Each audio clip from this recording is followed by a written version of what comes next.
Tune in right now, listen, find out your favorite stitch. Fashion with the Knit and Sip. Hi, y'all. Welcome to the Knit and Sip podcast. Hey, how are you? We had some technical difficulties with the sound on our podcast, but we think and hope that we are back up and running in time to do our brioche episode talking about the newspaper by NKOTB that we are doing as a knit along at the store right now and will be our store's Rhinebeck sweater for the year. So that was chosen. We all voted last year, and that was what we chose. We voted because we saw it at Rhinebeck and we were so excited. We saw somebody wearing it. We're like, yes, it was fantastic. That's what we want. And in my infancy of knitting, didn't realize what I had said I wanted to do until it was on us. I think there were several people who didn't quite realize, and I was like, you guys, I can't do. I was like, I gave you all the information. It was incumbent upon you to go look at research the pattern. No, it was cute. I said yes. It won the vote. I think a lot of people thought it was cute, but we're all getting through it. Yeah. So for a lot of people, this was their first brioche project ever, which is really quite an undertaking, but everyone is doing a really great job and persisting because it really is such a beautiful, beautiful pattern that I think it's made it worth it. But we also learned this is definitely one of those cases where the yarn keeps you going. So if you don't like what yarn you're using, you're not going to keep going. You have to really love your colors and love 100%. I started with a color that's very similar to the shirt that I have on today, and then just a lighter tone of it because one of our greatest friends, Beth, has a shirt that looks very similar where hers is a darker purple, a lighter purple. And that was her newspaper. Yeah, that was her newspaper. And so I wanted that. And then as I started, I just wasn't feeling it. I wasn't loving it. And I was seeing others that I loved more. And so I wouldn't. You had to rip out. And I think the thought of you ripping out and then restarting with that color, it wasn't gonna. And guys, let's be honest, I think I was on row 3. When I say rip out, I don't mean like I'm really ripping out a sweater.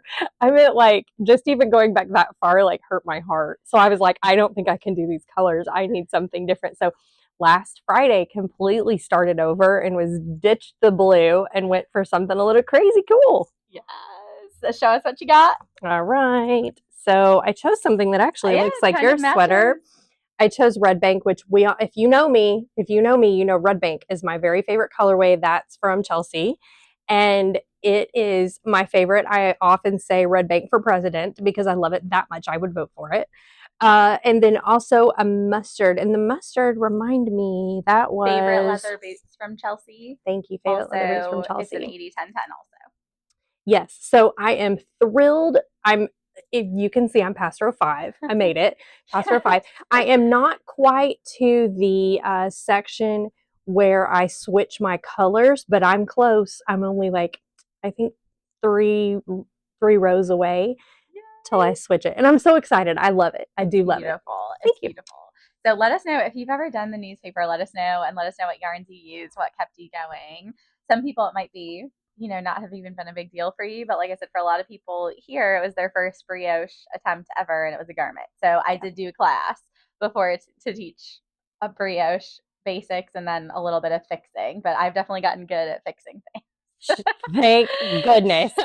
She has gotten so good. Yes, I just hand it to her and she's like, oh, this is what you did. But it's also really nice too because I had private coaching from Beth. She came over and sat with me, and of course she had already done or completed her newspaper, so it definitely helped. And so I'm trying to learn how to read it so that I don't necessarily just keep going when I make a mistake. I'll see, this doesn't look right, and then I pause and then try to figure it out. And so that's been really helpful. We have definitely found there are ways where if you did make a mistake, and you get back on track, it's not actually that big of a deal. So, it definitely falls. So the reason I'm saying this is we've been working, one of our classes is the rosewood mitts. I've been teaching a mosaic knitting class with the rosewood mitts. You have your beautiful one too. And I have found that mosaic is pretty much something where you do have to stop. Your count has to be right. So pretty. If you get off track, it's just not going to look right. Mm-mm. But the brioche, you know, we've fixed a lot of things. We've gotten a little off and gotten back on track with things, and it's turning out just beautifully. So It's a lot of fun, and I think the overall word that I keep hearing from everybody making it is this is addicting.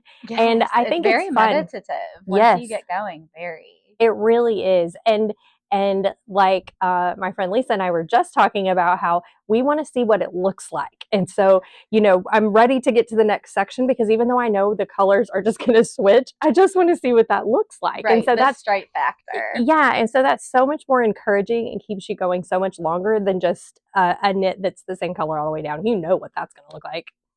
So tell us what you've learned. So this is your first brioche ever, and so I want to know, you know, what are some tips? Like, what have you learned? Can you show us? Oh some gosh, things that you've learned. I didn't know this wasn't in the script. Okay, some things that I've learned. Well, yeah, we don't have a script. I was just playing. Bullet points. Yeah, bullet points. We have bullet points. I don't know, things that I've learned. One funny thing is that when it comes to the increases, we've laughed about this for days. When it comes to the increases, weeks, it says we'll put it up on here what the increase says. And I then wasn't gonna like show you guys the pattern. Yes. I wouldn't do that, but I will show you what the increase looks like so you can see what we're talking about. Yes, because I want you to tell us what you see Yes. when you see this term that's long. It's the longest term I've dealt with in knitting. I'm sure it's really small compared to like advanced knitters. But when I see it, the brioche increase term, what the abbreviation is. When I very first saw it, the first thing that came to my mind was New Kids on the Block. And I know that has nothing to do with this pattern, but it's just the way it looks. It's the letters. It's so funny. So then we went on a journey of asking everyone, what does this say to you? And it's been pretty entertaining. It's been really entertaining. We have one friend who said it's Bob Odenkirk. That's what she sees. Like she'll be like, and pearl one, and then slip one, and then Bob Odenkirk, and then keep going. And so it's really entertaining. We had someone say it says bok choy. Some other person said break yourself. That was you. Break yourself. like break yourself to me. So it's been fun all the way around. There's some that people say like bark, and then there's some people, because I what we've been saying is like we're like, what do you assign this term when you see this? What do you assign to this as you approach it and you're doing it? And I mean, it's everything from I just say it's an increase. I just say increase to like New Kids on the Block. And the funny thing is, I can only imagine when like people who don't know what we're doing walk in here, because you'll see people in here talking to themselves, like cursing. Yeah. Oh, yeah. You'll see people, and then you'll have us being like, well, when you New Kids on the Block, and when you work your New Kids on the Block, and like this is what it looks like when you. Yeah. So if anyone comes in here, just know I'm not a New Kids fan. It's all about Brie. Well, no, I just can only imagine how funny it would be to walk in and be like, well, when you New Kids on the Block, like, what are these people? Well, but we had that happen yesterday. We had it happen yesterday when we were doing the mosaic color work class. We get to the increase, and I was looking at the pattern, and Kate from the other end of the table just says, Lisa, just New Kids on the Block. And I'm like, I got it. Actually, the mosaic, what we're doing in this pattern is really similar. It's like a knit one, yarn over knit one. And which is technically what you do, except you brioche knit one, yarn over brioche knit one. And so I was like, yeah, just New Kids on the Block. And then, but I will say, if you are doing brioche, maybe don't do mosaic at the same time, because several people in the class who are doing both started to brioche during their mosaic. And I'm like, no, don't do it. We definitely had to think back a so few we of might us. have to think about separating that in the future. Separating just a little. I guess some of the other things that I learned would just be that the easiest thing to do is to drop your yarn over. And right, that's how the most common mistake is people dropping their yarn over. And as serious as I am at watching and making sure that I don't do that, somebody comes and knocks it off my needle, guys, because it happens and it keeps happening. The beanie does it, and it keeps happening. And so I've learned recently how to know that is what is wrong, and then how to pick that up and then keep going. So that's been really helpful. I think that's probably the biggest thing that I learned. And I think the other big thing that like we've been, because especially, okay, so if you do the newspaper, you can see, and I'll show you mine in a minute, how up at the yoke, so like this will be that's the front. So up here when you're doing the yokes and you're working, the increases and through the shoulders, it alternates, right? When you get to the body, it doesn't. So when you get to the body, you're just working one color in the same pattern all the way around. Whereas here you're working one color, but you're working it in a different pattern because you've got the alternating stripes. And so, what a lot of people are having to work through is where am I brioche knitting? Where am I brioche purling? Where am I slip one yarning over? And so, the easiest way to do that, to figure that out, is look at the color in your hand and then figure out what your knit stitches in that section. And so if you're holding yellow, for example, right here, you would be brioche purling and then slip one yarning over on the knit. So, opposite from this section, if you're holding your yellow, you're going to be brioche knitting, and then you're going to be slip one yarning over for those purl stitches. So you're doing whatever you see, like the easiest dominant way, the dominant, whatever the dominant color is there, and then what you're holding in your hand, you have to look at, is that color that you're holding in your hand, is that your knit stitch, is that your purl stitch, and then figure out from there. And then I would say the other thing that we've definitely talked a lot about is when you are working the next two, it really is the next two rounds of your new kids on the block increases.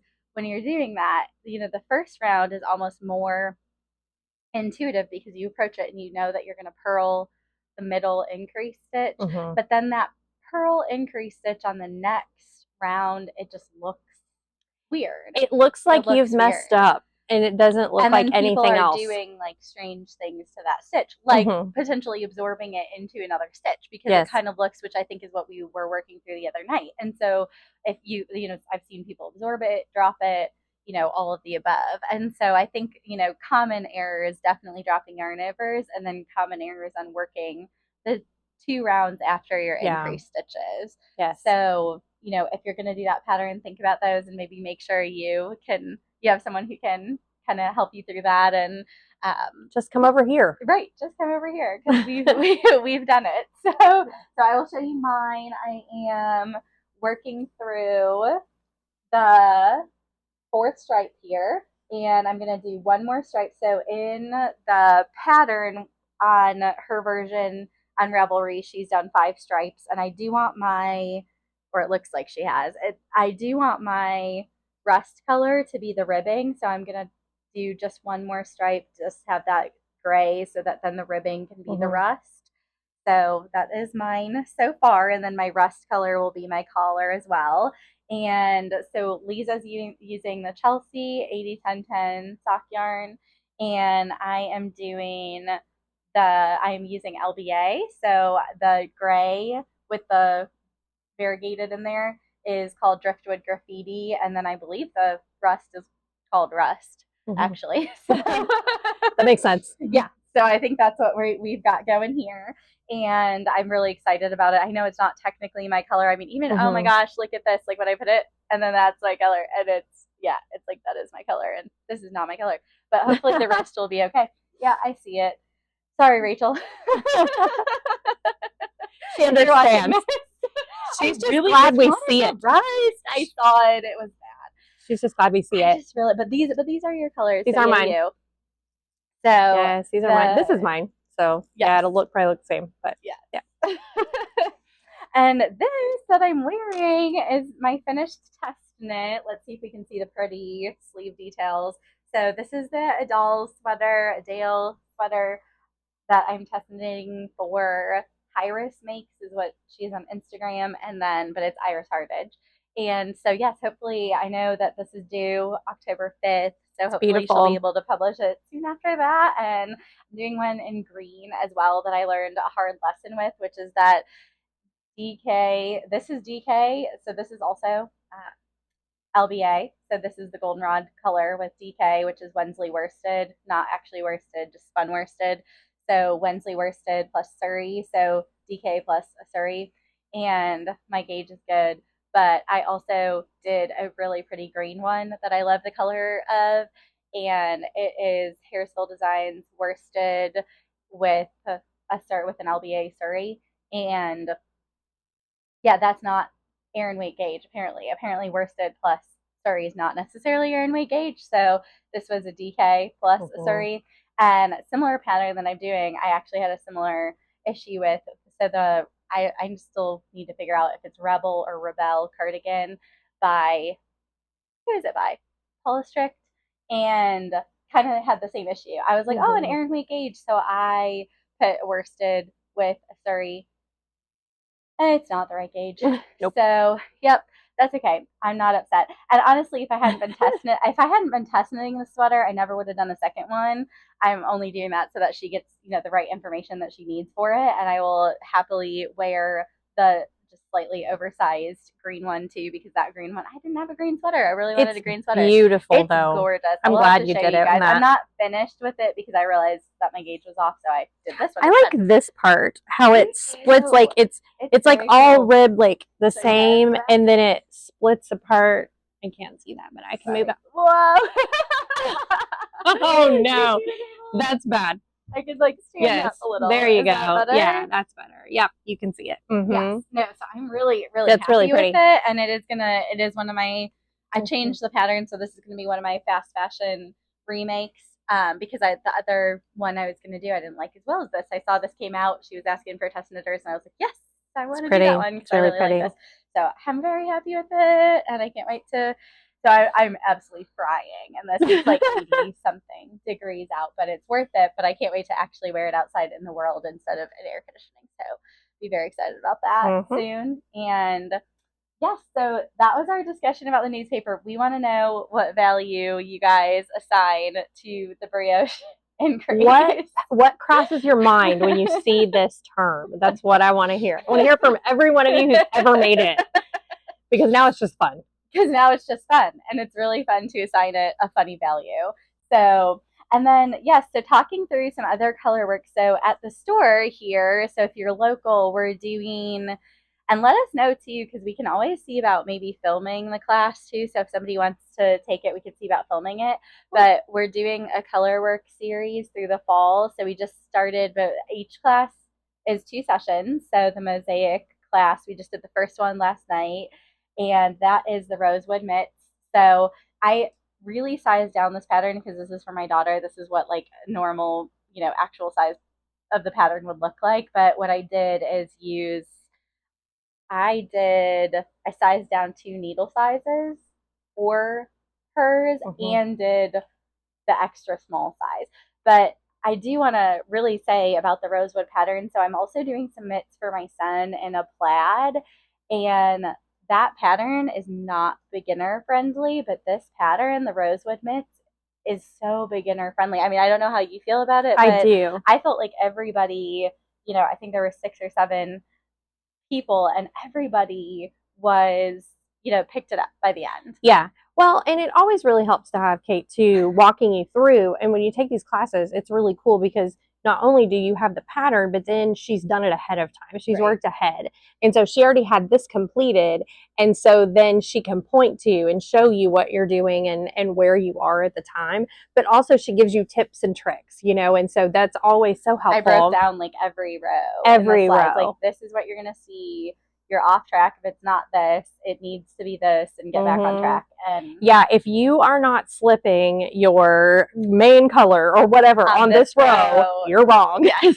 And so it's really helpful. If you are not, knitting together your main color with your contrast color on this row, it's off track and you need to get back on. Yeah. So I broke down like every row, and I think by a couple of repeats in, everyone was going. But definitely, I mean, as much as it is helpful to have those rows broken down for you and have somebody who's worked ahead in the pattern, like I said, I think the pattern itself did a good job of being like, okay, this, like, even just the way it's laid out, because it's almost laid out in like a grid. And I just think it's very easy to follow, and they did a really good job of saying, this color here, just like in the newspaper. I think a really key part for everybody has been that the way that she wrote the pattern, and if you print it out in color, the raglan stitches are in red if you print it out like that. And that helps everybody stay on track with, like, I was in this section you're in. you know, I have done one raglan stitch, which means that I need to go back to here if something is wrong. And so that's really helpful because really helpful. I printed it out in black and white, so it's just a very lighter shade of gray, and I do sometimes get confused. We talked about last night either me reprinting it in color or even getting a highlighter and just highlighting those pieces so that I know what section I'm on when I start talking, and then look down at my pattern and have no idea where I am. Yeah. Or if you set it down. Yeah. So. Yeah. But hey, there's still time to jump in on this. Yes. The next class is not this Wednesday, but next Wednesday. Not this Friday. But yeah, the Friday not even after. Wednesday ever. It's not this Friday, but next Friday. And so that way you can join us for when we start doing the thumb. Yes. So if you want us to, we can always go back and like record basically just us doing the class. And so if you want to do that, just, you know, send me an email. My email's on the website, and I can definitely just record the class for you guys so that you can catch up. And so this is worsted weight yarn. It's meant to be done. One, you know, thing I will say is it is meant to be done on a US 6 needle, so it's worsted weight yarn.